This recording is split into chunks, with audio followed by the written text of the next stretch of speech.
Hi అండి, అందరికీ నమస్తే.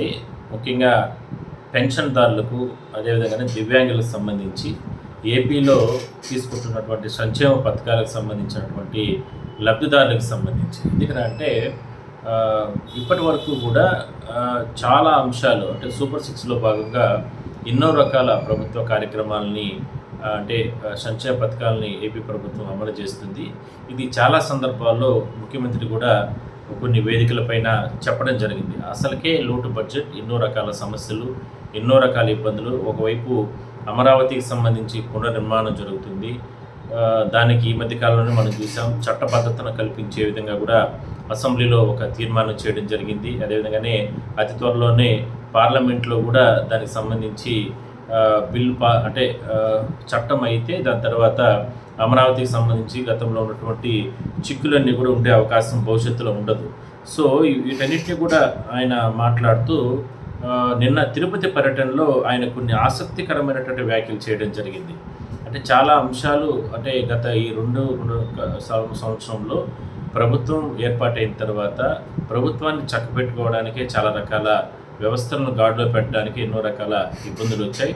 వాటన్నిటినీ సవరించుకుంటూ కూడా ముందుకు రావడం జరిగింది. అయితే నిన్న తిరుపతిలో జరిగినటువంటి ఒక కార్యక్రమానికి సంబంధించి P4 అంటే పేదలకందరి ప్యూర్ పీపుల్కి సంబంధించి వాళ్ళందరినీ కూడా ధనికులు అడాప్ట్ చేసుకునే విధంగా కూడా గతంలో ఈ P4 అనేటువంటి కార్యక్రమాన్ని ప్రభుత్వం తీసుకొచ్చిన నేపథ్యంలో దానికి సంబంధించి ఒక 10 మంది ధనికులు, ఒక 20 మంది నిరుపేదలు అంటే ఒక్కొక్క ధనికులు ఒక ఇద్దరికి సంబంధించిన నిరుపేదల్ని అడాప్ట్ చేసుకుని ఆ కుటుంబాన్ని కన్నా ఆర్థికంగా అంటే వాళ్ళకు ఉన్నటువంటి అవసరాలని ఆర్థికంగా ముందుకు తీసుకొచ్చే విధంగా కార్యక్రమాలకు సంబంధించి జరుగుతుంది. గత ఏడాదిలో ప్రారంభించడం జరిగింది. నిన్న ఫస్ట్ ఇయర్ కంప్లీట్ అవ్వడం జరిగింది. ఆ కార్యక్రమంలో ఆయన మాట్లాడుతూ అదొక మంచి కార్యక్రమం అంటూ కూడా ఆయన చెప్పడం జరిగింది. నిజంగానే చాలా అద్భుతమైన కార్యక్రమం.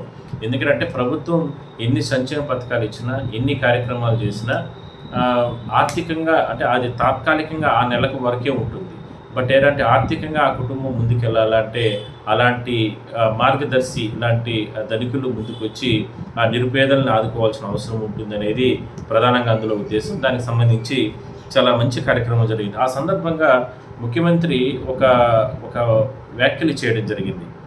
అంటే చాలా రోజుల నుంచి కూడా ఈ పింఛన్లకు సంబంధించి రకరకాలుగా అంటే దుష్ప్రచారం చేస్తున్నారు. సోషల్ మీడియాలో రకరకాలుగా ట్రోల్ చేస్తున్నారు. పింఛన్లు తీసేస్తారని లేదంటే రకరకాలుగా మాట్లాడుతున్నారు. బట్ ఎక్కడా కూడా మేము ఆ మాట అనలేదు. ఈ రోజుకి కూడా 4,000 రూపాయల పింఛన్లు కానీ ఆ స్థాయిలో అంటే దేశంలో ఎక్కడా లేదు 4,000 రూపాయలు పింఛన్ ఇవ్వడం అనేది. ఆ విధంగా పింఛన్లు ఇస్తున్నాము. మళ్ళీ 6,000 రూపాయలు దివ్యాంగులకు సంబంధించి పింఛన్లు ఇస్తున్నాము. అందులో మరికొంతమందికి ఇట్లా హెల్త్ పరంగా ఇష్యూస్ ఉన్న వాళ్ళకి 10,000 రూపాయలు పింఛన్లు ఇస్తున్నాము. ఇక దీర్ఘకాలికమైనటువంటి మంచానికే పరిమితమైన వాళ్ళకందరికీ కూడా 15,000 రూపాయలు పింఛన్లు ఇస్తున్నాము.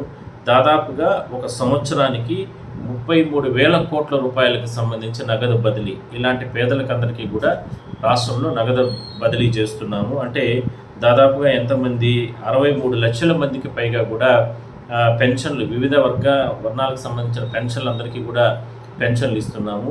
ఇన్ని వేల కోట్ల రూపాయలు ఇచ్చే సందర్భంలో కొన్ని చోట్ల గతంలో పొరపాట్లు జరిగాయి. గత ప్రభుత్వంలో కొన్ని రకాల ఇబ్బందులు అప్పట్లో ఎవరు పడితే వాళ్ళకి పింఛన్లు తీసుకున్నారు.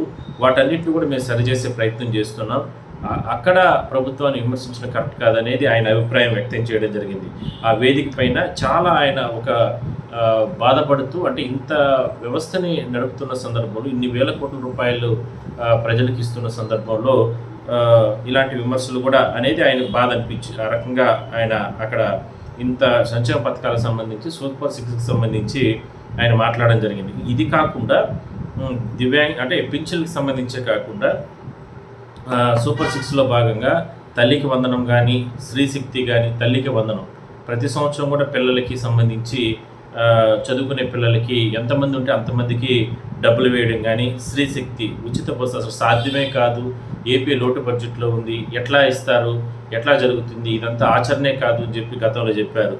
వాళ్ళకందరికీ కూడా ఒక చెంపపెట్టులాగా ఈ స్త్రీశక్తి పథకానికి సంబంధించి మహిళలందరూ కూడా ఉచితంగా బస్సులో ప్రయాణం అయ్యే విధంగా కూడా ఆ కార్యక్రమాన్ని చేయడం జరిగింది. ఇక దీపం సంబంధించి గ్యాస్కి సంబంధించి ఇంటికి సంవత్సరానికి 3 సిలిండర్లు ఆ కార్యక్రమానికి సంబంధించి కావచ్చు. ఇంకా దివ్యాంగ శక్తి మొన్న ఈ మధ్య ప్రారంభమైంది. దివ్యాంగులకు కూడా ఉచిత ప్రయాణం ఉండాలనే ఉద్దేశంతో వాళ్ళకందరికీ కూడా అవకాశం కల్పించారు.